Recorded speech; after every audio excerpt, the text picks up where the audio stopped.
est temps de vous informer. C'est bel et bien votre émission Duel. Il est déjà 11 h ici dans la capitale de la République démocratique du Congo, Kinshasa. Nous sommes la CES Télévision, les reflets de tout un peuple, la chaîne de la maman nationale. Sur ces plateaux aujourd'hui, comme annoncé déjà dans les réseaux sociaux, c'est un débat vraiment attendu par vous, le public. Vous m'avez demandé de faire ces classicos. Déjà, le premier est ici avec nous dans quelques minutes. Les deux autres vont faire leur entrée. Déjà, en premier lieu, nous avons la présence de Maître Mpinda, lui qui est cadre de l'UDPS. Maître Mpinda, soyez le bienvenu.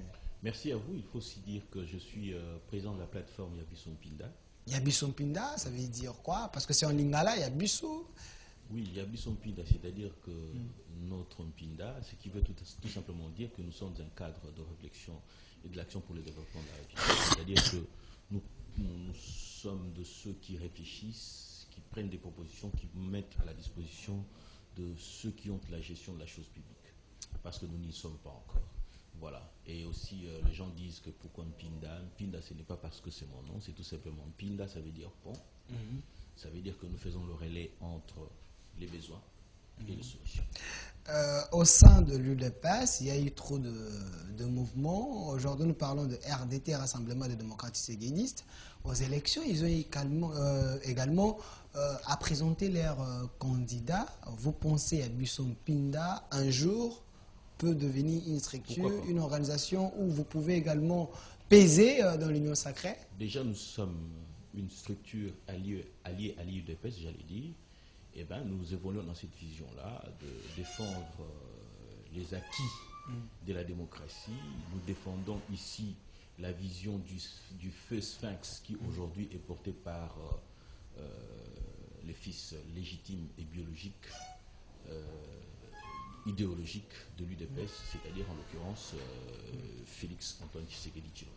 Quand vous parlez des fils idéologiques et biologiques, Kabound semble ne pas être d'accord sur le plan de l'idéologie, parce qu'il dit vous êtes mis à côté même de l'idéologie, même du combat de Etienne Tshisekedi. Il n'est pas le seul, hein. Il y a également le président du MLP, Franck Diogo, qui pense la même chose, mais aussi Martin Fayulu qui se réclame le vrai fils idéologique d'Etienne Tshisekedi. Vous avez perdu ses rêves? Non, je dis, faisons la part des choses. Moi, Richard Mpinda, depuis que je porte cette voix-là, depuis que je porte ces discours-là, je n'ai pas été approché pour accéder à une fonction quelconque. Je n'en fais pas un problème. Je défends mes convictions. À la différence de Franck Diongo, par exemple, qui était à la quête des avoirs, des fonctions politiques. Je ne dis pas que je ne cherche pas des fonctions politiques, mais je dis que, puisque je n'en ai pas maintenant, ce n'est pas une raison de faire la guerre à Tshisekedi et au régime en place. Alors, la différence avec les autres, c'est quoi? C'est-à-dire que nous sommes dans une grande famille. Félix Antoine Tshisekedi est héritier idéologique d'Etienne Tshisekedi. Je le suis aussi. Les autres ont estimé l'être aussi. C'est leur droit le plus légitime. Mais ce que nous devrions faire en principe, c'est-à-dire que chacun de nous devrait faire en principe, c'est, comment dire, faire preuve dans la pratique. Est-ce qu'aujourd'hui, lorsqu'on parle de la gratuité de l'enseignement, est-ce n'est pas une pensée, une philosophie, une vision du fait Etienne Tshisekedi? C'est le cas. Aujourd'hui, parce qu'on parle de la couverture santé universelle, aujourd'hui, parce qu'on lutte, on continue à poser des actes qui peuvent nous rassurer d'une justice indépendante. Je ne dis pas que tout est parfait. J'ai dit qu'il y a des faiblesses. J'ai dit qu'il y a des faiblesses à relever. Raison pour laquelle nous nous disons, nous ne prenons pas ces faiblesses-là pour le mettre aux yeux de tous pour dire que non, les autres ont échoué. Non. Nous disons tout simplement qu'il faille améliorer les faiblesses qu'il y a, qu'il faille continuer de manière à ce que le peuple congolais puisse réellement jouir. Vous pensez que les gens qui disent que vous ne respectez pas l'idéologie, ce sont des frustrés politiques? Je vous ai dit tout à l'heure ici que nous tous, nous ne poursuivons pas un même objectif.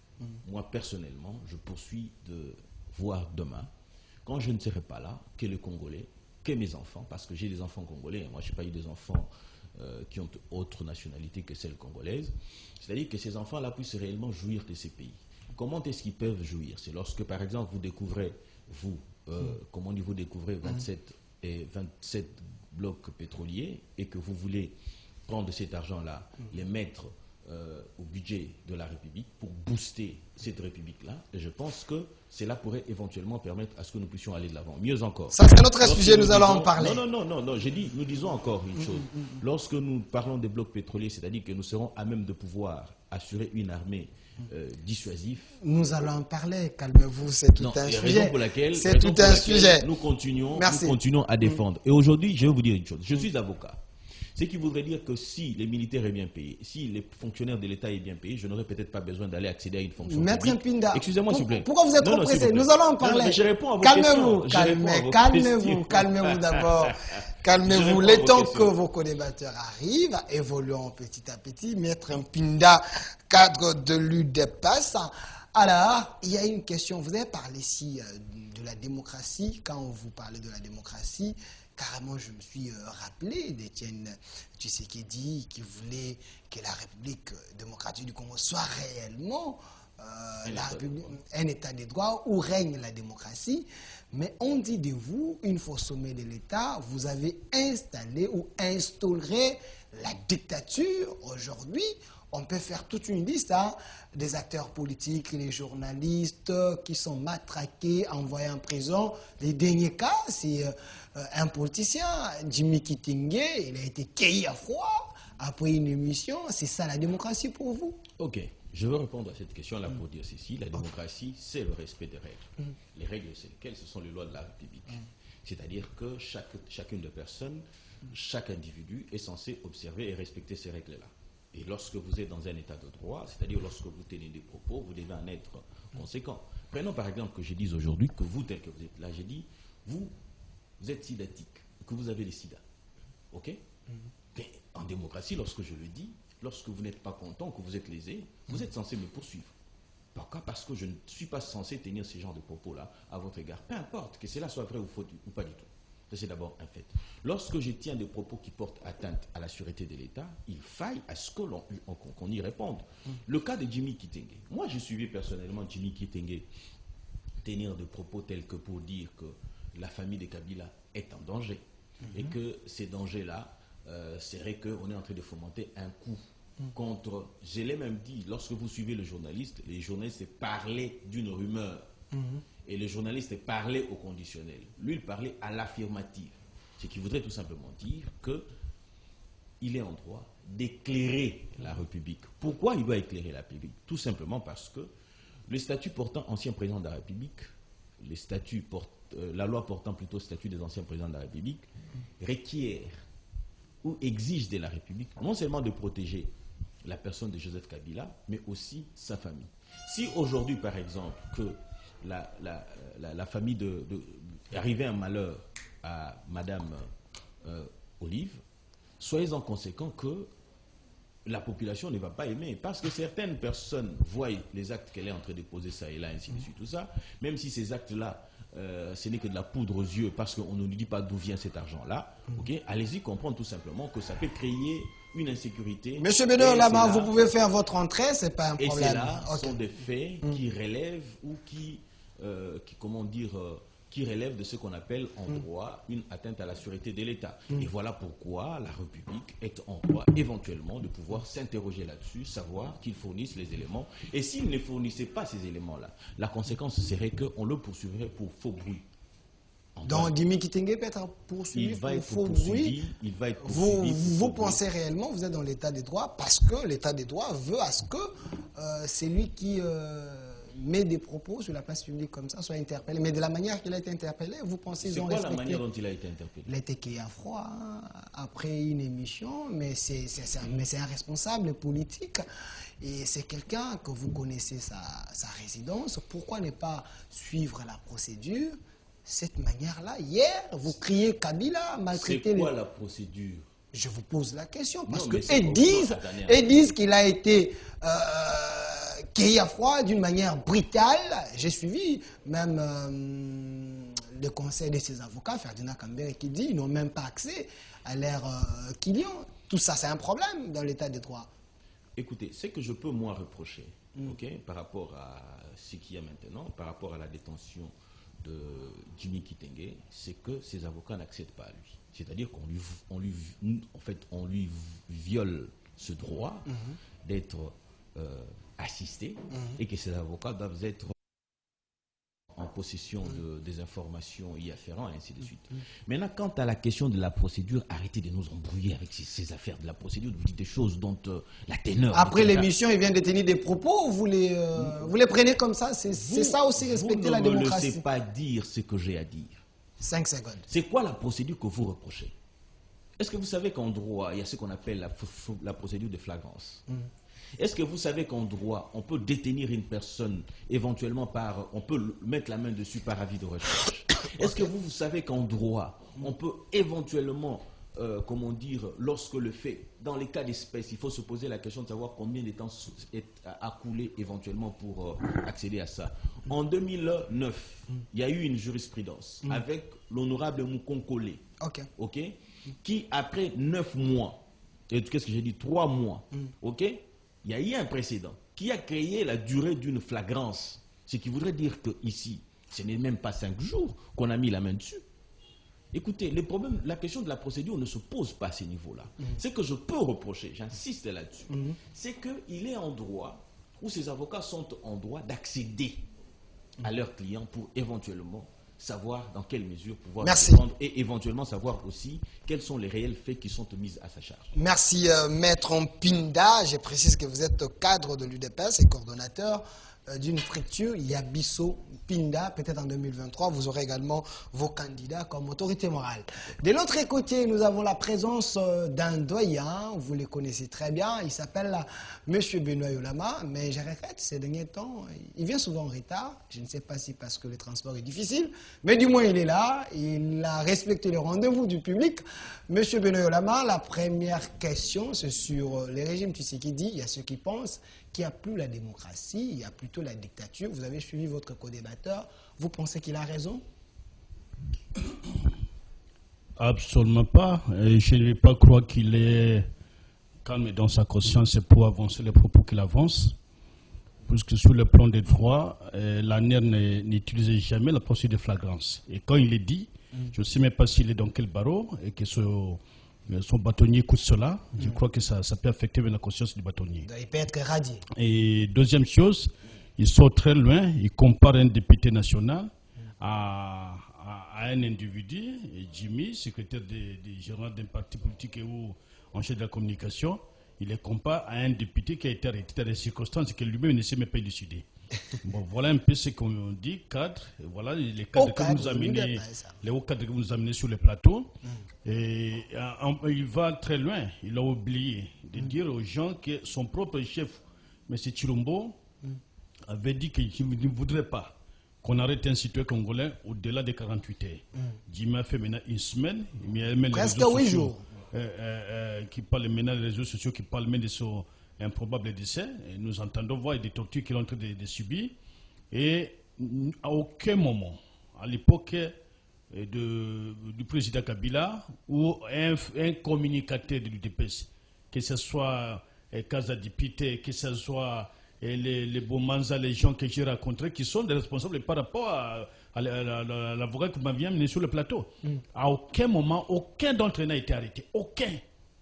Et parfois, la plupart des temps, même dans les paquets, c'est nous qui disions à aucun moment qu'on ne l'entende pas, qu'on a arrêté quelqu'un pour ses propos.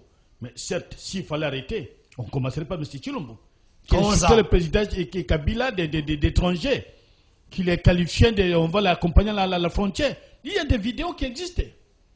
Il n'a jamais été inquiété. Et quand on a brûlé la Ligue des jeunes peut perdre au niveau de Sendoué et d'autres même au niveau le peut perdre de Sendoué et la Ligue des jeunes au niveau du boulevard Lumumba. À aucun moment ils n'ont été inquiétés. Mais cela ne dit pas qu'on leur accordait un libertinage pour faire n'importe quoi dans la République. Mais nous leur rappelons que la situation est en train de descendre trop bas. Il y a une dégradation incroyable des situations et des droits de l'homme en RDC. Jimmy n'est pas le premier. On a arrêté d'autres, puisque l'autre a dit bon, si il n'écoute pas Robert Mboum, on l'arrête et on justifie la flagrance. Par ceux qui ont fait 5 ans d'université et magistrat de surcroît, puisqu'il fallait donner satisfaction à un régime, ils ont répondu, ils l'ont fait. Mais de quelles compétences, en vertu d'ailleurs, de quelles dispositions de la loi, l'actuel donc patron de l'année peut détenir quelqu'un au-delà du délai légal prévu par la loi. Délai légal, c'est 48 heures. Et il est là, il ne se gêne pas, mais il oublie qu'avant lui, il y a eu d'autres patrons de renseignements qui ont travaillé. Il oublie qu'avant lui, il y a un régime plus puissant qui avait existé que de Mobutu, que nous, à l'époque, nous avions défié. Et nous en avons des cicatrices jusqu'à aujourd'hui. Et il est là, il ne se gêne pas, mais qui lui dit qu'il aura 20 ans, 30 ans à la tête de l'année? Qui lui dit ça? Voilà. Et c'est celui qui détient M. Jimmy arbitrairement, dans toute légalité. Et je n'ai pas entendu mais le monsieur des droits de l'homme dit bon, vous aviez libéré Kosovo. C'est comme ça que j'ai dit. Les Kapiamba si ils ne parleront pas. Les Katende et les autres là. Apparemment, un silence de cimetière. Les cimetière. bras séculiers de l'UDPS, on leur connaît comment ils fonctionnent. Ils ne parleront jamais. Bon, on va tout de suite descendre. Puis ces avocats n'accèdent pas. Généralement, dans les services de sécurité, les avocats ne descendent pas. Merci. À l'année, les avocats n'arrivent pas dans les services de sécurité. Mais ce n'est pas de la compétence de l'année.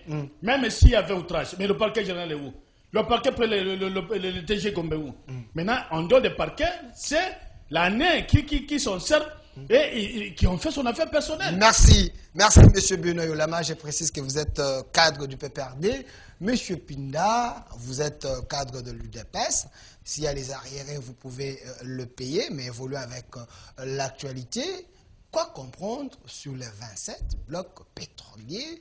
Il y a ceux qui disent vous avez pris des décisions dans la précipitation.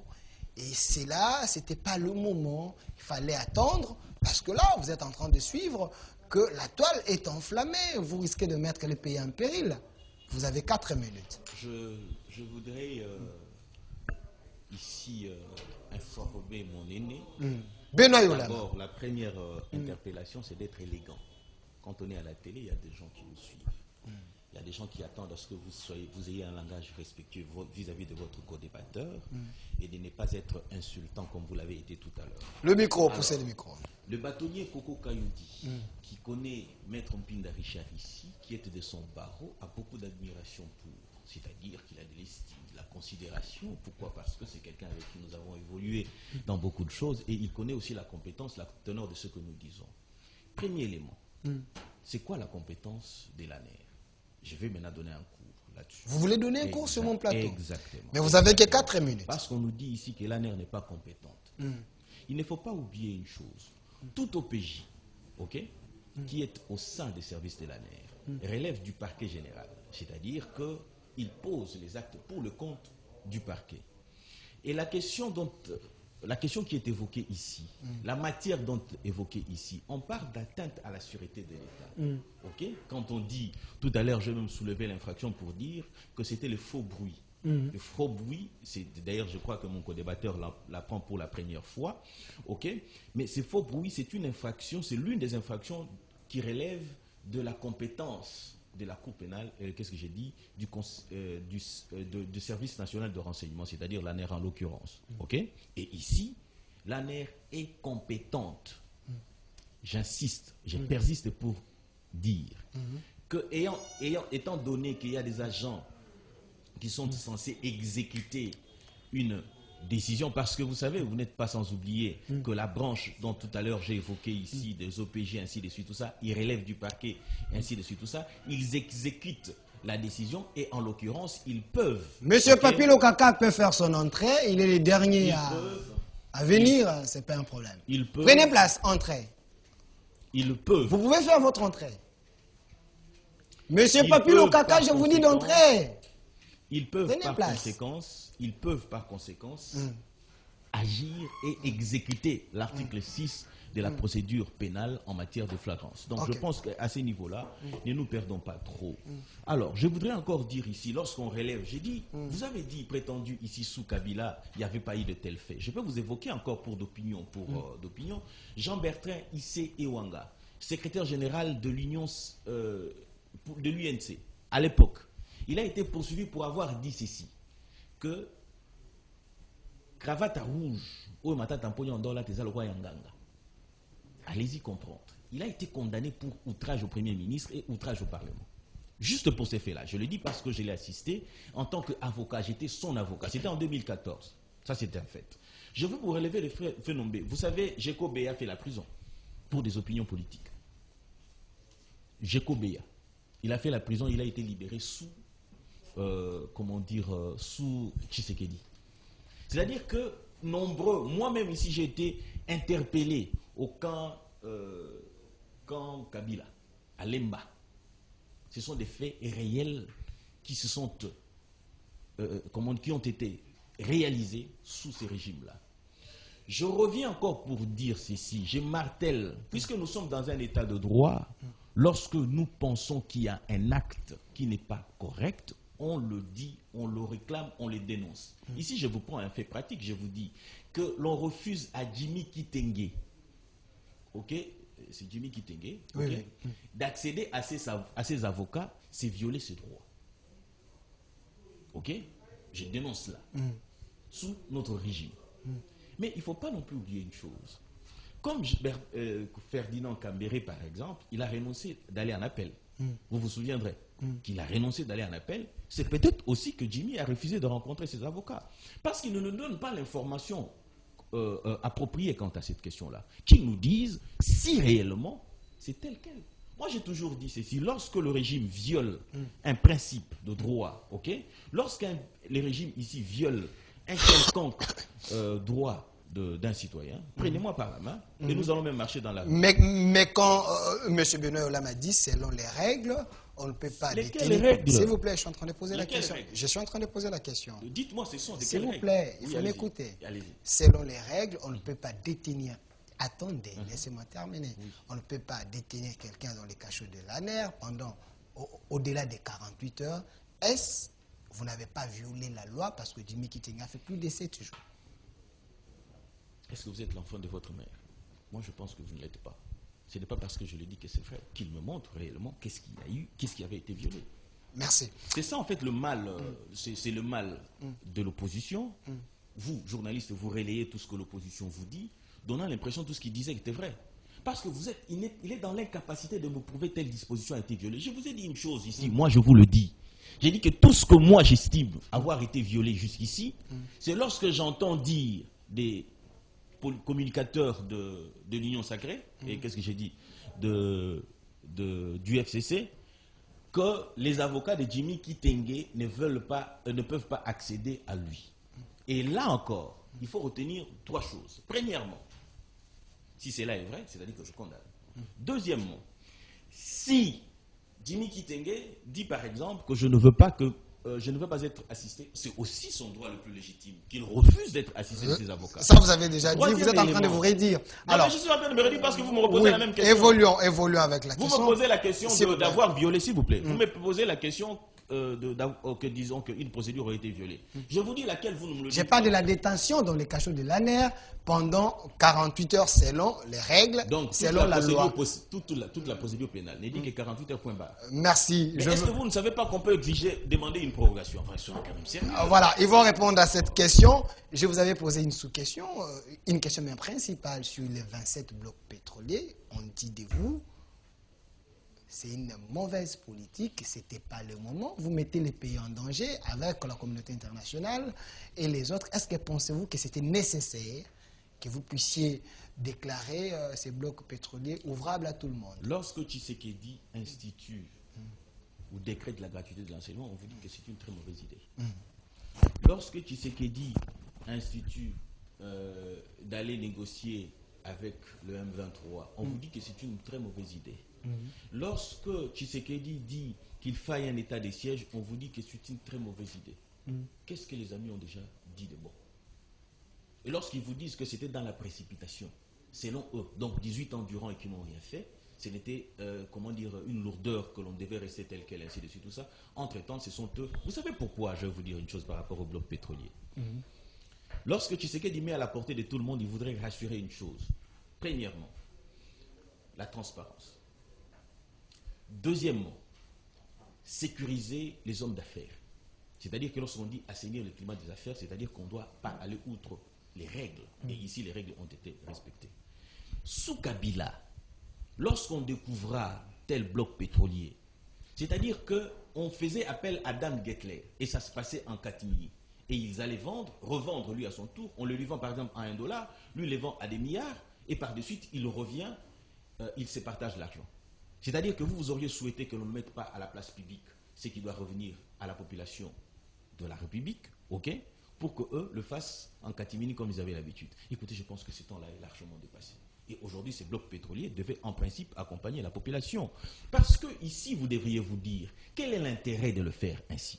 L'intérêt, c'est que Tshisekedi vous dit qu'il y a 800 milliards de dollars qui devaient renflouer les caisses de l'État. Et en retour, vous pourriez sortir dans la rue pour dire, mais pourquoi les enseignants ne sont pas, les salaires des enseignants ne sont pas améliorés? Pourquoi les militaires ne sont pas suffisamment sécurisés lorsqu'ils vont au front? Pourquoi les infrastructures ne sont pas construites? Puisque le problème de l'Afrique, le problème de la République démocratique du Congo n'est pas un problème autre que celui d'argent. Nous sommes extrêmement riches, comme nous l'avons toujours dit, scandaleusement riches, mais nous avons besoin des capitaux pour éventuellement transformer les richesses en argent.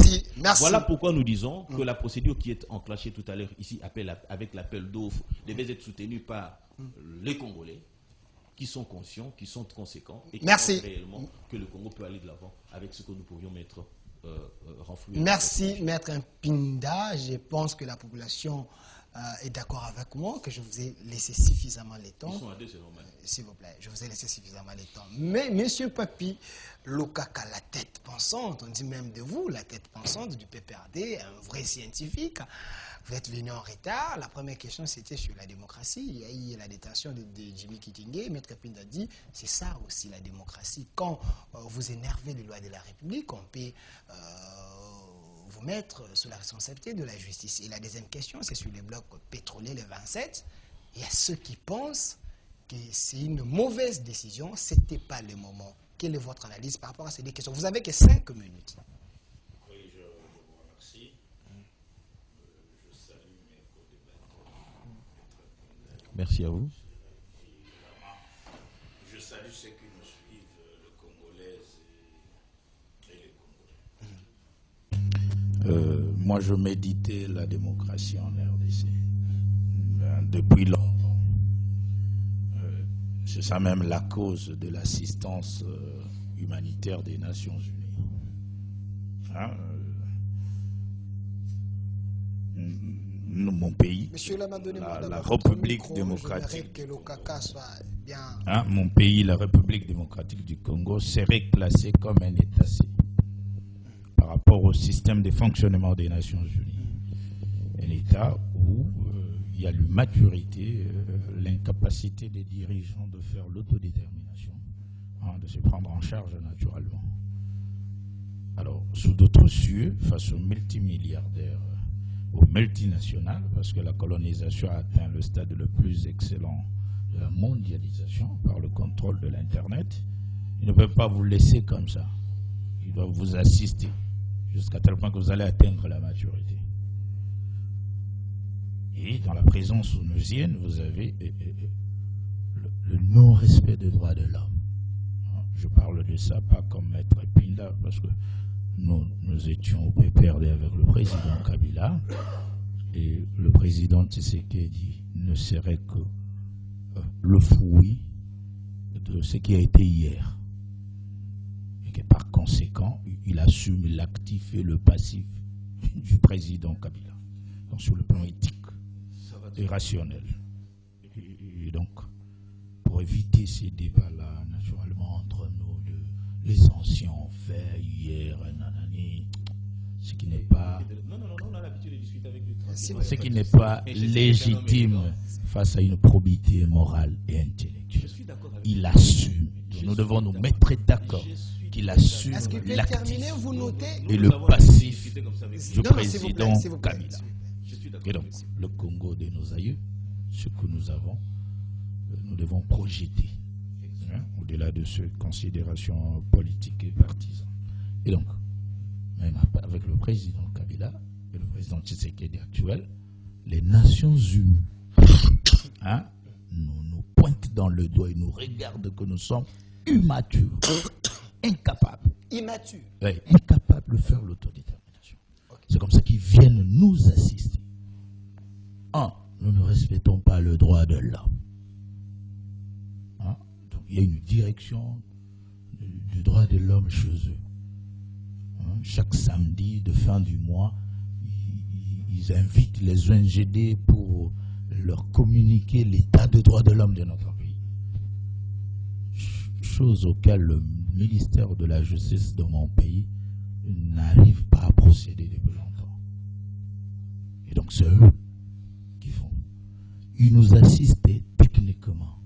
Hein? Vous êtes sans ignorer que le projet de 145 territoires est financé par PNID. Attendez, il y a des cahiers de charges, excusez-moi. Vous êtes sans ignorer que le projet des PAM d'agriculture, je dis du temps du président Kabila est actuel. Il y a les médecins sans frontières, nos centres de santé à l'intérieur. Moi, j'avais effectué une tournée de décentralisation à l'époque. Vous avez la collectivité de Lac Tumba à Bikoro, qui est la maison est construite par un projet de l'Union européenne. Okay? Et donc, on nous accuse. Les choses sérieuses auxquelles l'État devrait faire, c'est des projets, des ONG, des Nations Unies. Voilà ça. Avec ça, ils n'arrivent pas à nous déterminer que nous sommes sérieux. Hein? J'accuse personne, nous tous ne sommes pas sérieux comme un État. Nous ne respectons pas les droits de l'homme, une prise en charge sociétale. Hein? Et donc, vous vous rendrez compte que nous ne sommes même pas identifiés, non pas de carte d'identité. Ça encore, ce n'est pas la MONUSCO et les Nations Unies. C'est une organisation interne. Et donc, si tu prends la société qui gère la sécurisation des papiers imprimés de valeur de l'hôtel de ville, donc, vous allez vous rendre compte qu'une assistance étrangère. Donc, il y a des petites questions, des sociétés, des questions sérieuses auxquelles les autres estiment que nous ne sommes pas capables. Donc, on n'est pas paraphrasé Jimmy Kitenge. Et donc, j'ai l'honneur de respecter la sûreté de mon pays. Il y a une éthique des valeurs sur la personne humaine, sur la procédure. L'interpellation est connue davantage, c'est connu. Mais la manière. La première mission de l'État sera l'information. Même vous, journalistes, vous pouvez censurer les informations qui ne sont pas à la consommation d'État. L'État aussi, naturellement. Donc, s'il y a dérapage en termes communicationnels, il y a les lois et le règlement pour sanctionner. Il y a une procédure. Donc, maître ne va pas me contredire tout en défendant. Les us ayant très haut, parce que nous, ici, on a des habitus, tout ce qui serait comme déviance. Hein? Là, je vais paraphraser votre feu père et papa Mpinda, c'est-à-dire dans la psychologie, sur les déviants, les normaux. Et donc, quand vous avez une société qui marche dans la déviance, où les gens ne sont pas dans la norme, vous avez un problème sérieux. Ok. Hein? Alors, je me dis, il y a lieu de se conformer. Merci. Sur les 27. De respecter la procédure. Merci. Sur les 27 blocs pétroliers, quelle est votre analyse? Est-ce qu'on est allé trop vite? Il fallait attendre? Il fallait assainir les miniers? Qu'est-ce qui devait être fait? Je vous remercie. Vous savez, tant mieux commencer quelque chose. Hein, le Congo des aïeux, vous commencez quelque chose. Il y a toujours l'initiative de faire quelque chose pour avancer. Mais dans la conformité. Ok.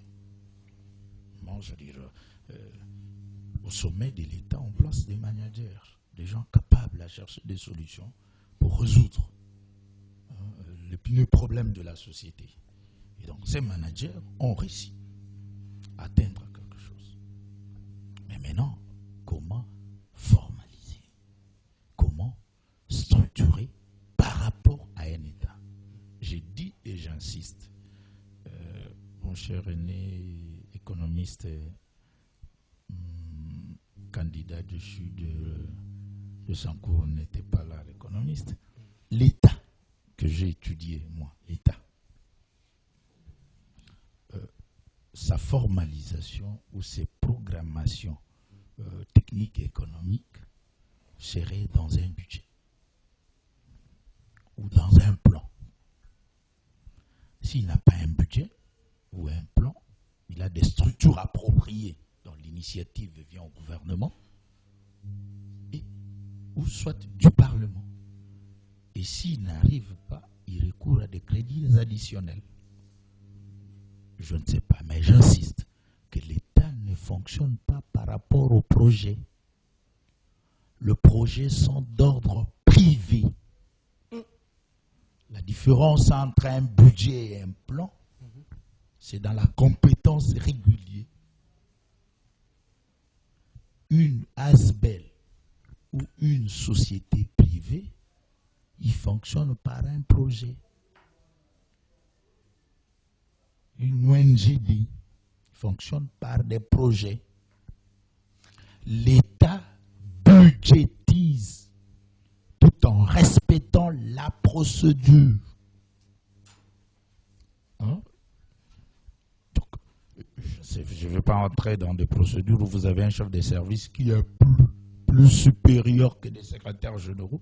Donc, il y a toute une procédure, il y a la normalisation, il y a la stratification, il y a la division du travail. Et enfin, que vous estimez que ce n'est pas le cas. Naturellement, nous avons la décentralisation. Ok? Donc l'État, je me dis, l'État sérieux. Pour ne pas paraphraser Feu Papa Mpinda, un État avec des normes, des gens sérieux. Des gens sérieux, avec une probité morale et intellectuelle qui respectent les textes de maître, merci, la Constitution ainsi que les lois. Merci. Et donc, on ne refuse pas l'initiative, la procédure. Et voilà. puis, le secteur pétrolier de mon pays, c'est un secteur sensible. Vous savez, Bolloré a fait virer Laurent Gbagbo. Ils sont encore ici. Hein. Elf avec le feu Lissouba.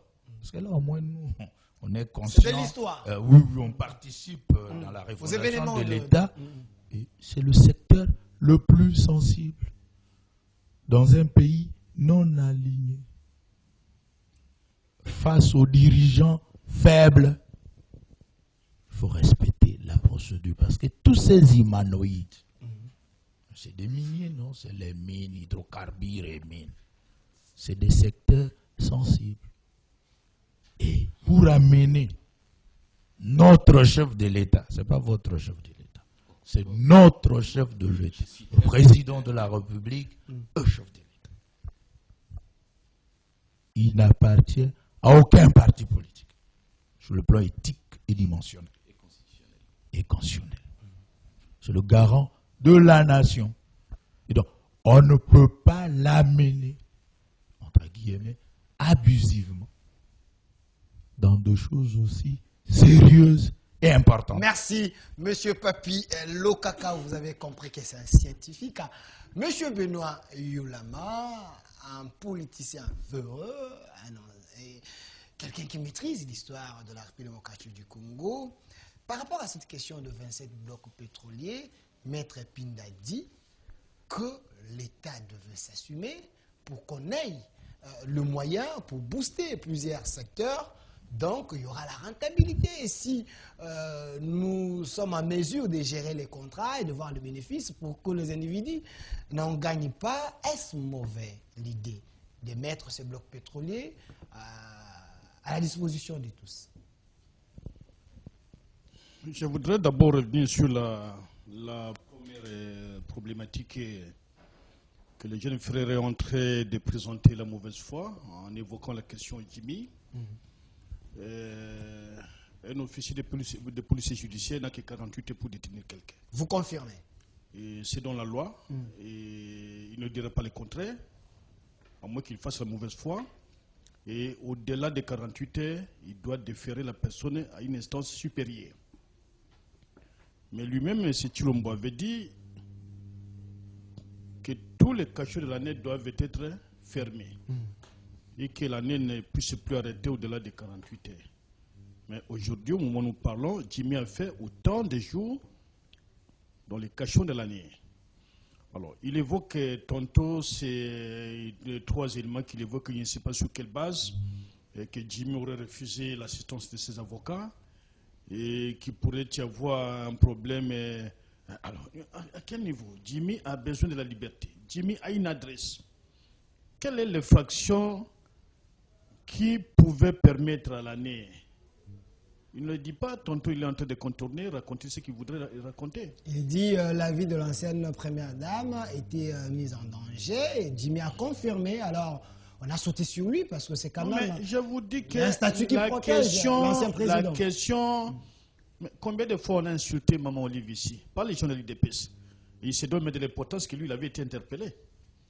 Il me dit maintenant c'est au camp. S'il avait suivi la fille d'autrui, il se donne l'importance puisqu'il devient politique et donc on l'a poursuivi au camp Fungula, au camp Kabila. Voilà comment il s'accorde de l'importance. Qui n'avait même pas, qui les connaissait. Et il avait dirigé quelle structure de l'IDPS? Que les gens que j'ai cités ici, je les ai connus depuis le campus. Ils nous sont descendus à la cité. Et donc, Jimmy était détenu du patron de l'année. Mais j'ai dit au patron de l'année qu'il n'est pas le premier à occuper ce poste. Et s'il est prêt à arrêter, qu'il construise encore des cachons, puisque nous serons très nombreux.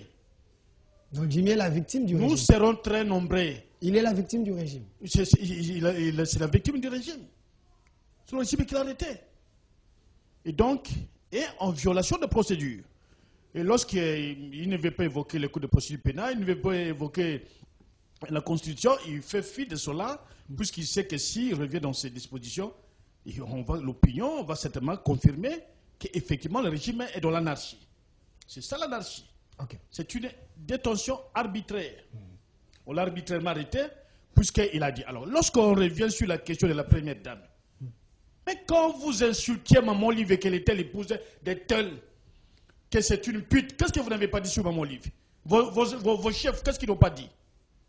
Personne n'a été arrêté. Et la question que Jimmy aurait parlé sur la tentative d'élimination de Mme Olive Lembe Kabila. Mais la source est claire. C'est la journaliste belge Mme Colette Brackman qui a publié un article dans le journal Le Soir. Et Jimmy, Lokala et les autres n'ont fait que dire ce qu'ils ont constaté. Et en quoi cela constituerait une infraction? Même si on n'a jamais étudié les droits. En quoi cela peut être une infraction? Parce que la source est là. Et allègrement, on ne se gêne pas, on dit, bon, écoutez, la flagrance. Alors maintenant, c'est une nouvelle théorie, comme on nous a appris la nouvelle théorie, le détournement intellectuel. Maintenant, on dit, la NER a la compétence intellectuelle aussi d'opérer, de commencer à arrêter pour des cas de flagrance. Ça n'existe nulle part. Merci. Dans aucun document légal. Le 25 en ce qui concerne le pétrole, je crois que le problème est plus lié au niveau. Il y a deux dimensions. Il y a la dimension stratégique et la dimension légale. Lorsque vous suivez le président Tshilombo Tshisekedi, il fait référence à deux lois. La loi de 2013 et la loi de 2015. Pour que nous arrivions à ce stade-là, il y a eu des études. Et nous avons aussi connu une pression énorme de la part de la France avec M. Sarkozy, l'ancien président français. Et vous savez que dans le bloc-là, la France a déjà gagné des blocs pétroliers. Et vous savez que nous avons eu des pressions lors du dialogue intercongolais pour que nous, Congolais, nous acceptions de partager nos ressources. Ce qui a fait que nous avons connu des problèmes au niveau de la G-Cabine. C'est que l'opinion n'a jamais parlé. Mais aujourd'hui, s'il faut parler du pétrole, il y a des dimensions qu'il faut exploiter. Vous allez vendre le pétrole, vous allez vendre le bloc. Il y a eu des études qui ont été financées. Ceux qui ont financé des études ont un contentieux avec l'État congolais. Les études n'ont pas été gratuites. L'État y sa part, mais il y a aussi des spécialistes des privés qui ont investi de l'argent. Et lancer, ce n'est pas ça le problème. Mais respecter la procédure. Et lorsqu'il recourt à des lois, il n'y a aucun projet, aucune proposition de loi qui est passé à l'Assemblée nationale pour faire justifier ce qui est en train de se faire aujourd'hui. Donc tout ce qui se fait, c'est tout ce qui avait été fait par le passé. C'est le travail qui avait été fait par le pouvoir Kabila. Ils n'ont rien amené de nouveau. Mais nous estimons qu'il faut respecter ces deux dimensions. Le respect des procédures préétablies sur le plan interne et sur le plan international. Ce qui se faisait la nuit sous le régime Tshisekedi, Tshisekedi s'est fait la journée pour que le peuple gagne, bénéficie. Kabila s'est partagé avec ses fidèles l'argent de... Mais lorsqu'on vous dit des détournements de millions tous les jours ici, de ventes, c'est la journée qu'on est en train de voler ici. Les détournements se font les jours ici. Quand on vous parle des paradis fiscaux, c'est le jour, c'est pas la nuit. Et nous, à notre époque, le bloc pétrolier, il y a eu un appel pour l'exploration, parce qu'avant d'arriver à l'exploitation, il y a l'exploration, il y a des phases des études. Mais ça a été public. Merci. Mais lorsqu'on veut faire croire l'opinion qu'il n'y a eu jamais d'études, mais pourquoi fait-il allusion à ces lois-là? C'est parce qu'il y a eu des études, il y a eu une préparation. Merci. Et la dernière qui permet aujourd'hui à l'État de prendre l'argent auquel il faut le tourisme politique, c'est la loi sur les mines que le président Kabila avait modifiée. Le code minier. Et c'est cela. Et donc, qu'on ne vienne pas... alors, qu'est-ce qui est clair? Que j'entre dans le fond? Je sais qu'ils vont envoyer la dernière ici, que j'entre dans le fond. Monsieur Benoît Yolama, ne nous menacez pas. Alors, de l'autre côté, Monsieur Pinda, restons sur cette thématique. Je pense que la MONUSCO, on peut en parler prochainement, parce que ces sujets semblent être vraiment importants pour l'intérêt de la nation. Mais on dit de vous, les régimes, vous provoquez les gens du FCC. Par rapport à ces dossiers, bloc pétrolier, vous allez même dans une propriété privée de Joseph Kabila, à Kingakati, pour aller extraire le pétrole, ainsi de suite. Est-ce que ce n'est pas une provocation? Les régimes Tshisekedi, les gens qui vous ont tendu la meilleure pour que vous puissiez venir au pouvoir, vous êtes en train de les décevoir à tout moment. Alors, vous avez que 5 minutes. je n'ai que 5 minutes. En principe, je dois avoir beaucoup plus. 5 minutes. Alors, vous retiendrez ceci. L'opinion retiendra ce qui suit. Premièrement, une confusion. On ne confond pas la loi qui détermine les conditions d'exploitation à la détermination du bloc pétrolier. Une confusion. Une confusion, une première. Okay. Deuxièmement, il dit ceci. Il dit que la France a des droits de bloc pétrolier. Il a dit ceci. La France a déjà eu des blocs pétroliers en République démocratique du Congo. Qui dit? Yolama ou Lokota? Yolama l'a dit. Monsieur Benoît Yolama, ok. Il l'a dit ici. Vous conviendrez avec moi. De quel mécanisme il parle? Il n'a pas avancé une date pour dire qu'en telle date il a été publié. C'est toujours dans sa confusion. Ici, il veut tout simplement dire que des manières frauduleuses, des manières sournoises, des manières obscures, ils ont distribué des blocs pétroliers. C'est-à-dire que si nous avons des problèmes aujourd'hui, comme ils le disent, parce que c'est qu'en réalité, ils veulent nous dire tout simplement que l'Occident n'est pas d'accord avec ça. Et l'Occident va nous poser des problèmes. Pourquoi l'Occident va nous poser des problèmes? Tout simplement parce que nous sommes en train de nous organiser. Et vous n'êtes pas sans ignorer, Greenpeace récemment a fait des déclarations. Et Greenpeace est installé où? En France. Ok. C'est-à-dire qu'il est installé en France et il est de droit français. C'est-à-dire que M. Yolama vient de nous dire que, à cause de tout ce qu'ils ont commis comme forfait, et que Tshisekedi vient pour reparer. Et aujourd'hui, je pense que l'opinion a clairement compris, ce n'est pas sorti de moi, c'est sorti de M. Yolama. Lorsqu'il dit que la procédure n'est pas, la procédure est violée, M. Yolama veut tout simplement dire que ils ont dealé pour leurs intérêts individuels et qu'aujourd'hui, le comportement de Félix Antoine Tshisekedi Tshilombo vient pour faire échec au plan machiavélique qui avait été préparé au détriment de la population congolaise et en leur faveur. Vous conviendrez aussi avec moi que M.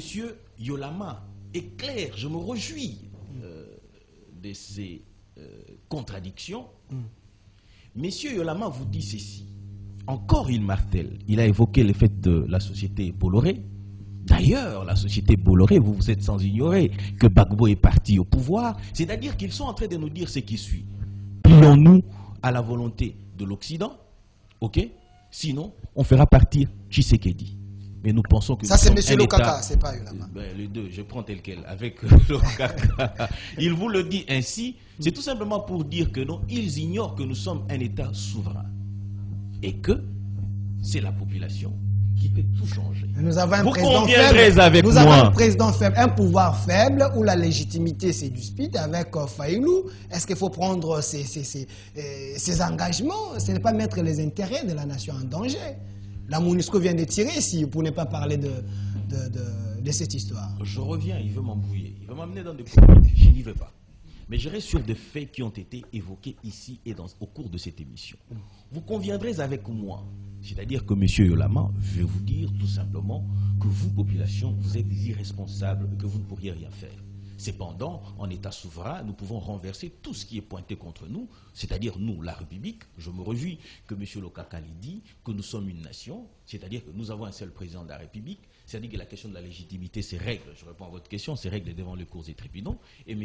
Martin Fayoulou a été à la Cour constitutionnelle, vous n'allez pas me dire que les élections ont été truquées, ou que vous n'allez pas me dire que les résultats ne sont pas réels, parce que les élections ont été organisées par vous et que nous en sommes sortis, et que la Cour constitutionnelle a statué sur cette question-là, c'est-à-dire que la question de la légitimité ne se pose pas.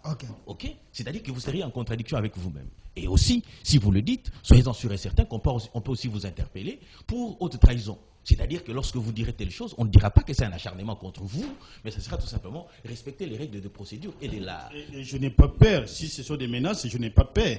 Je n'ai pas commencé la politique aujourd'hui. Mais c'est une réflexion. Avant que M. Tshilombo soit dans les affaires, j'ai été politicien. Merci. Dans ce pays. Je vais vous donner la parole.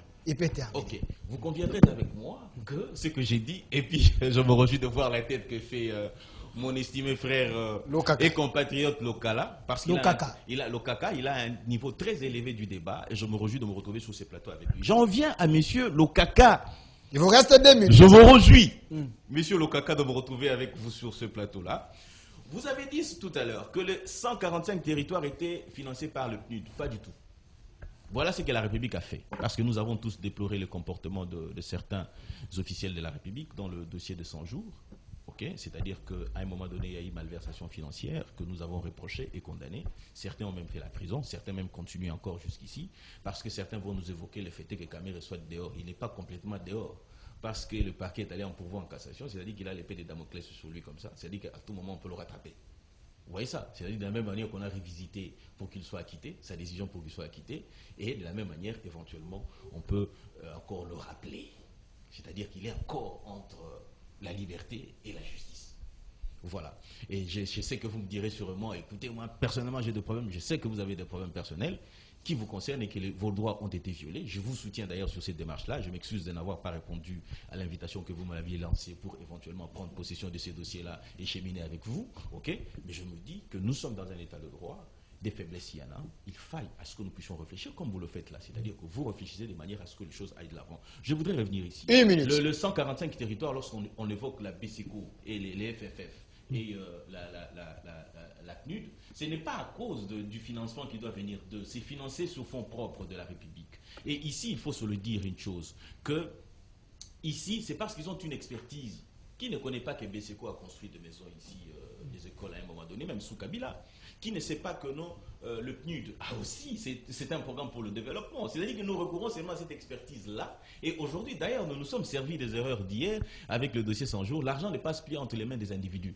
C'est-à-dire que vous avez une garantie, vous qui avez soumissionné et que vous avez pu avoir un marché, vous allez au... Monsieur Freddy, je peux avoir la photo du chef de l'État derrière. Vous pouvez aller vers, une banque qui constitue une garantie. Cette banque-là vous paye et éventuellement vous revenez pour... la République vient plutôt pour éventuellement financer. C'est-à-dire qu'il faut, c'est que l'on dit même l'autofinancement. C'est-à-dire que vous devez autofinancer le projet et éventuellement évoluer. Vous allez vous rendre compte que certains vont encore crier pour vous dire que non, Tilé-Gelé et tout ce que vous voulez. Tilé-Gelé a connu le même problème. C'est-à-dire que vous avez soumissionné, vous avez pu gagner un marché, vous avez autofinancé. Maintenant, il faille continuer. Vous n'avez pas continué. C'est ainsi que les gens crient abusivement au détournement et tout ce qui va avec.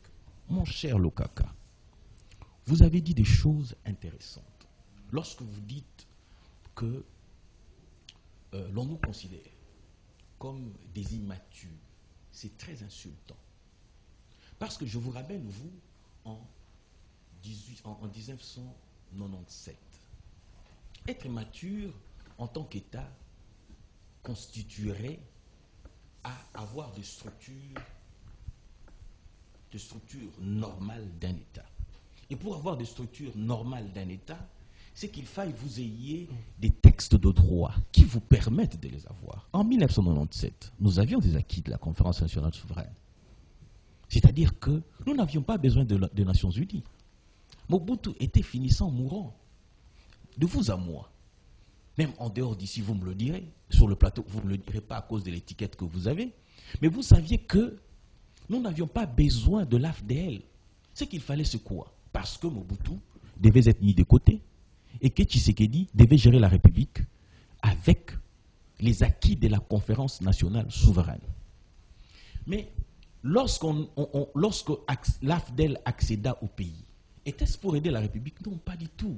C'était pour répondre à ce que vous dites. C'est-à-dire que le projet... 5 secondes, le projet qui était derrière, c'était comment arriver à mettre la main sur les richesses de la République. Et vous allez vous rendre compte que lorsque l'AFDL est entré, Kagame et consorts, ils n'ont pas dit qu'on venait vous aider. Ils ont exigé d'être quoi? Rémunérés. Moussé l'a dit. Vous nous avez aidés pour faire partir Mobutu et nous vous avions payé suffisamment. Vous n'allez pas être en contradiction avec les génitaires du PPRD que vous êtes aujourd'hui. Merci. C'est-à-dire que... Excusez-moi de chuter. Chuter. Ok. Je voudrais tout simplement dire que ici nous ne pouvons pas tenir le langage de l'Occident. Croire que vous êtes vous là, vous qui êtes tel que vous êtes là, avec l'intelligence que vous dégagez, que vous soyez incapable de quoi que ce soit. Merci. Que vous acceptiez de vous d'être du mature. Merci. L'expertise que vous avez aujourd'hui peut servir la nation. Merci, Okay? Monsieur Pinda. Ici, excusez-moi, je chute carrément. Je 5 secondes. je chute avec 5 secondes. Aujourd'hui, si le PPRD n'a pas pu mettre en valeur l'expertise que vous avez, nous pensons qu'au nom de la République, puisque la République n'appartient pas à un camp comme à un autre, on peut prendre cette intelligence-là et le mettre à profit. Mais vous ne pouvez pas vous estimer déjà être incapable parce que vous pensez que nous pouvons être, nous devons continuer à être guidés comme des petits enfants. Merci. Donc, je voudrais tout simplement dire, je chute en disant ceci, ok? L'Occident, c'est de la poudre aux yeux. Aujourd'hui, le problème de la République, c'est parce que nous sommes en train de nous organiser. On a tué Lumumba, prétendu que Lumumba était, comment dire, un communiste, mais la réalité n'en était pas là. Merci, merci, monsieur. On a tué Mouzé. Vous voulez nous dire pourquoi on a tué Mouzé? Parce que les droits de l'homme étaient violés? Parce que vous dites que le système des droits de l'homme, le système des Nations Unies vont vous évoquer les droits de l'homme et tout ce qui va avec. Merci. Mais non, mais c'était faux. Monsieur on a tué Mouzé, on a tué Mouzé, s'il vous plaît. minutes. On a tué Mouzé tout simplement parce que Mouzé était en train de dire le Congo doit passer avant tout. Merci. Mais lorsque Kabila, bien sûr qu'il est venu accéder au pouvoir sous la bénédiction de l'Occident, lorsqu'il arrive au point de prendre conscience pour dire que je dois servir la République démocratique du Congo, on a commencé à lui faire de problèmes. Et voilà pourquoi. Excusez-moi s'il vous plaît. Non, j'ai beaucoup de choses à dire. Je vais vous donner le mot de la fin. Comprenez, l'IDPS au pouvoir veut rester même 30 ans. L'IDPS au pouvoir, M. Pinda sur mon plateau. L'opinion vous dira pour nous Katagi. Merci. Voilà, on m'a fait signe. Je demande vraiment à mes chefs. Le mieux serait que je puisse avoir même 1h30. Ça serait mieux un débat comme ça. Aide à la nation parce que on peut se demander ensemble peut-être qu'ils vont nous accorder. Voilà. Chef, vous accordez ce matin minute ici au Baksaro. Merci. Hein, papa réalisateur. S'il vous plaît. Papa réalisateur, papa réalisateur. S'il vous plaît, notre DRH est en train de nous suivre, notre DG est en train de nous suivre. Peut-être que DG Baksaro, c'est moi minute. Voilà, on termine, s'il vous plaît. On termine avec, je vous donne le mot de la fin. Je vais vous donner le temps de réagir et le mot de la fin. S'il vous plaît, attendez. Je vous donne le temps de réagir et le mot de la fin. Yolam également fera le même exercice et puis vous allez terminer. Monsieur Papilo Kaka, regardez cet homme. Vous avez fait 18 ans au pouvoir avec Kabila. Aujourd'hui, nous avons Félix Tshisekedi comme notre président. Pensez-vous qu'il inspire l'espoir du changement? Pensez-vous qu'avec ces régimes de warriors, la RDC peut sortir dans la boue, aujourd'hui être valorisée et le peuple s'est retrouvé, car on dit, leur slogan c'est le peuple d'abord. Vous avez suffisamment de minutes de revenir sur ce qu'il a dit et puis avoir votre mot de la fin. Oui, je vous remercie sincèrement. Avant cela, je disais à Maître Pinda que nous devons élever toujours nos débats à une dimension tertiaire, hein, pas physiologique, excusez-moi le mot. Ok. Généralement. La République démocratique du Congo a un président et chef de l'État. qui s'appelle M. Félix Antoine Tshisekedi Tshilombo. Il a prêté serment devant Dieu, la nation, ainsi que les ancêtres, mais dans la Constitution. Donc c'est le président de la République, le chef de l'État de la République démocratique du Congo. Qui a un gouvernement. Moi je médite parce que je suis parfois quelqu'un qui se mettait à regarder mes maîtres à l'université de Kinshasa, entre autres Pinda, son père. Quand il enseignait, et le matin, tu le regardes, la manière qu'il parle. Il y a personne encore, feu professeur Kanyinda Lusanga Théodore, un des pères des sciences politiques à l'UNIKI. Non, Pinda.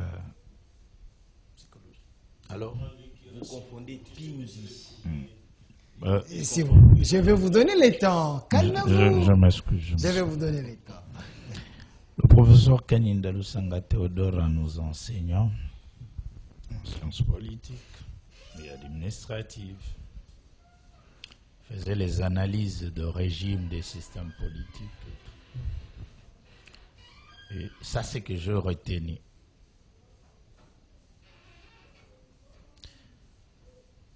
Il dit, petit, le gouvernement d'une république n'a pas de nom. Vous dites? Il nous a dit, petit, le gouvernement d'une république n'a pas de nom. Comme le gouvernement de C'est Warrior le gouvernement, attendez, c'est le gouvernement de la République démocratique du Congo. Point barre. Merci, maître. Okay. Mais dès lors que vous constatez le gouvernement d'un pays, je suis sérieux, pas du Nasbel, le gouvernement d'un pays a un nom, ce gouvernement serait faible. Et il a donné le cas, le gouvernement de combat, le gouvernement de salut public. Fin de citation. Je vais rentrer sur la question de maître. Il vous reste que 1 minute 30 secondes. C'est également votre mot de la fin. Enfin. Vous êtes venu en retard. L'IDPS au pouvoir. Ça n'a rien à voir avec moi. Enfin. Okay. Vous savez, maître, moi j'ai vécu 2 campus universitaires. L'université de Kisangani, en 1995, je suis parti comme étudiant. Et en 1997, avec le vent de l'Avdel, je suis venu achever, parce que je quittais Kisangani vers Kinshasa, je suis venu achever à l'UNIKI.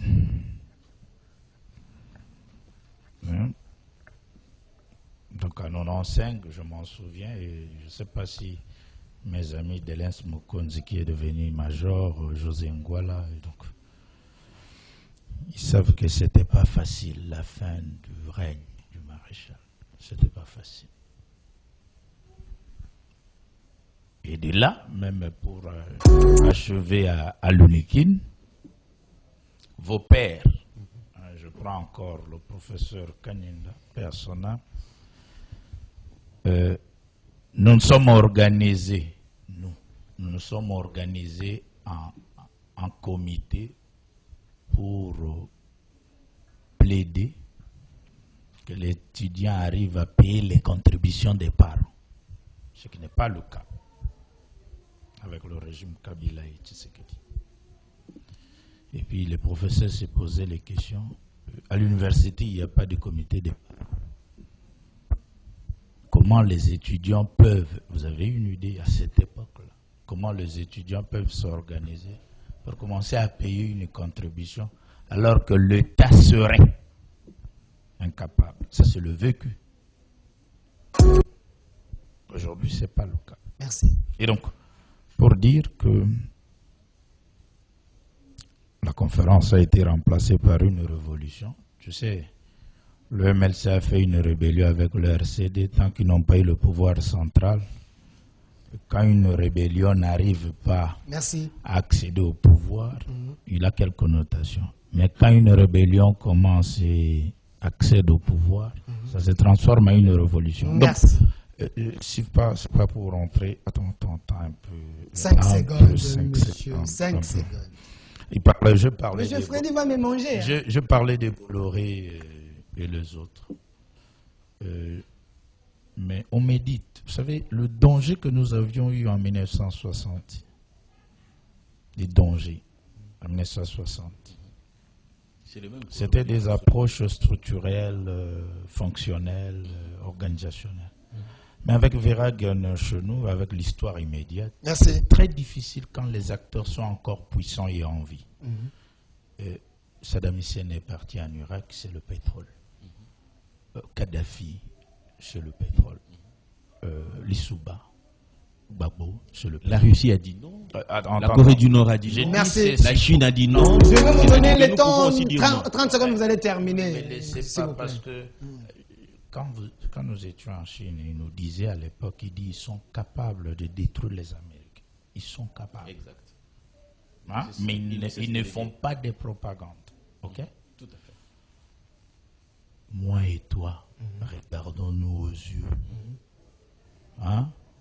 On a des problèmes sérieux. C'est notre président de la République et chef de l'État a été élu et les élections étaient organisées par les locaux.